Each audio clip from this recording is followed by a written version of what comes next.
Every fantasy story carries the shadow of the real world. Warhammer 40K is no exception. 20 legions, or well, 18. So if you look closely at each legion, you'll find them oddly familiar. We're inspired by some of the most iconic armies in history.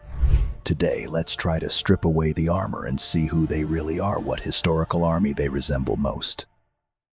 Ultramarines, the standard rulers. They, along with their Primarch Robout Guilliman, are considered the closest to what the Emperor once envisioned.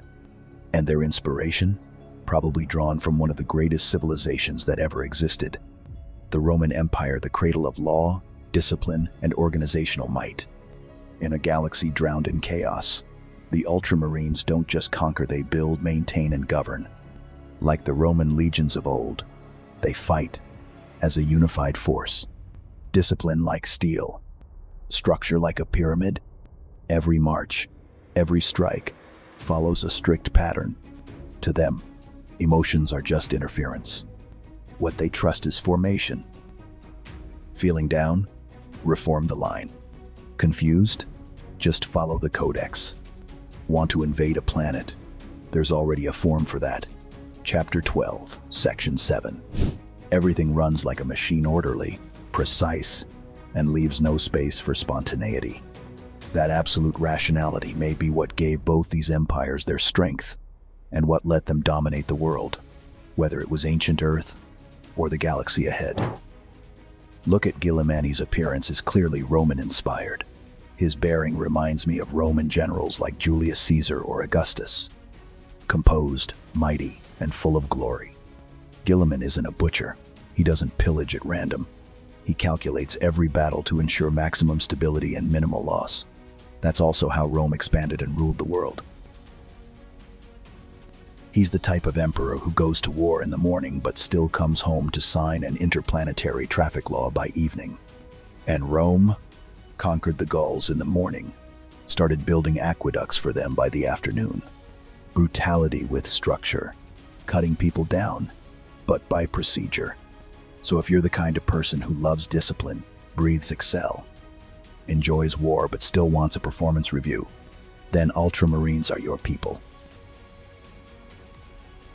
And if you ever wondered whether they're the main character legion because they get too much favor, just remember, Rome was hated for being too powerful, but no one denies without them. Europe might still be running around in the woods with axes.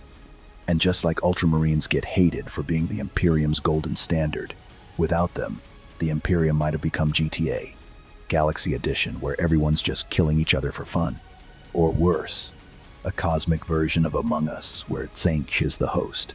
Everyone's an imposter, and the soup is made from Nurgle's vomiter.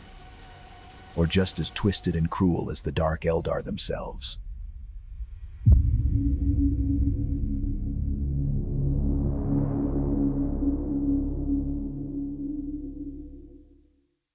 Iron Warriors, the ruthless war machines.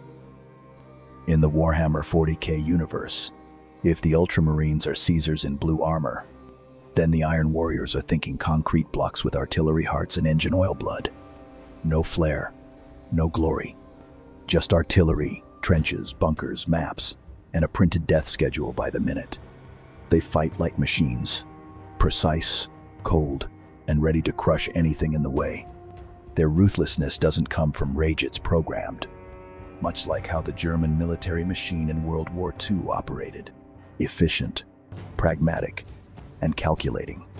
No room for emotion, only orders, procedures, and casualty statistics. If they had a symbolic weapon, it wouldn't be a sword or rifle, it'd be a cannon. Iron Warriors were made for drawn-out wars, where each step forward is earned through hours of bombardment. Just like Nazi Germany believed in mechanized warfare and overwhelming firepower, the Iron Warriors believe there's no problem that can't be solved by artillery as long as you fire long enough. But beneath that gray armor and those iron orders, something festers. They're angry, they're resentful, because they're looked down on, because they get the dirtiest jobs, because they're never honored. Like Germany after World War I. Bruised pride turned into a burning desire to reclaim status at any cost. Their Primarch Perturabo wasn't a madman. He's a construction genius, a strategic mastermind. But he rules through fear and absolute enforcement. Disagree? Eliminated. Disobey? Executed. Just like Hitler kept the Wehrmacht loyal through absolute control and unspoken threats. Not every German soldier believed in fascism, but few dared to say no. Same with the Iron Warriors when Perturabo joined the traitors. Almost no one in the Legion dared resist. Because in this machine there's no room for individuals. Only the mission and silence. And if you're the kind of person who loves discipline, adores artillery, worships spreadsheets, and is willing to trade emotions for efficiency, then congratulations, Iron Warriors are your team. Just don't expect rewards, because glory always goes to someone else's Legion. The Wehrmacht began with blitzkrieg fast, overwhelming war. Iron Warriors chose the slow grind artillery, bunkers, fortifications, attrition. But by the end of the war, when every German advance into Eastern Europe turned into a swamp of blood and snow, when they were trapped in Stalingrad fighting over the same building hundreds of times a day, when shelling, tunneling, wave assaults, and repetition became standard tactics, they had already become Iron Warriors without even knowing it. No glory left, just corpses buried in concrete rubble, and cold orders. Hold the line. Do not retreat. Ignore the body count. Steel resilient, cold, precise.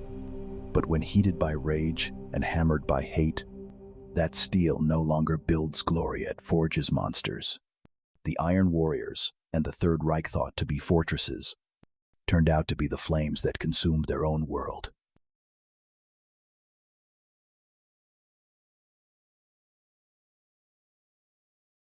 Imperial fists, the golden fortress of mankind. If Iron Warriors are the wrecking force, Imperial fists are the wall that refuses to fall. And if we talk about Iron Warriors, we can't skip their eternal rivals, the Imperial fists.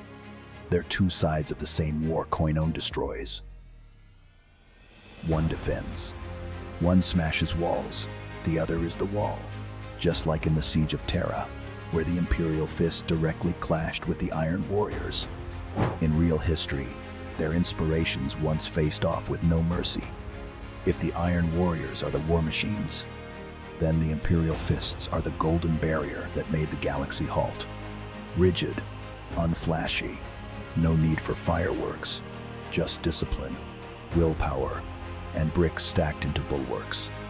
Among all the legions, the Imperial fists may be the clearest embodiment of unyielding.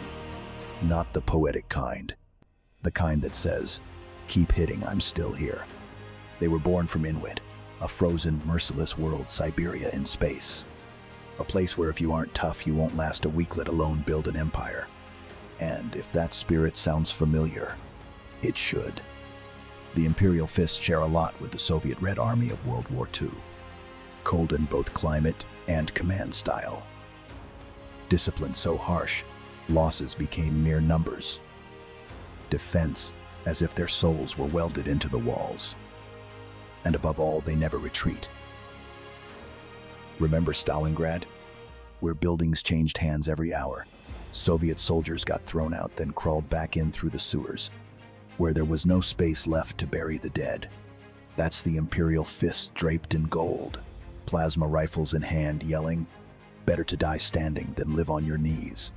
Both were the last walls in their existential wars. Had the Red Army failed, the world would be unrecognizable, millions more dead, the rest enslaved. World War II might have been far worse. Had the Imperial fists failed to hold Terra, humanity's future might have ended there. Rogel Dorn, in some ways, shares the same spirit as Joseph Stalin during World War II. Tough, disciplined. Stalin held Stalingrad with steel orders. Dorn built the walls of Terra with his bare hands. They didn't need to be loved. They weren't made for peace. But when the world was crumbling, they were the last to still stand. And that's why, even if they're never the center of attention, The Imperial fists will always be mankind's final wall. The spotlight rarely shines on them, but like the Red Army in Stalingrad's blazing Winter Imperial fists shine on their own, lit by willpower and grim tenacity. They don't need pretty words. They fight for victory, and they will never accept the shame of failure. To them, honor isn't about applause. It's about holding the final line. When the shells fall, when everything seems doomed, they are the ones still standing, just like the Red Army once did, because if they fell, there would be nothing left behind worth saving.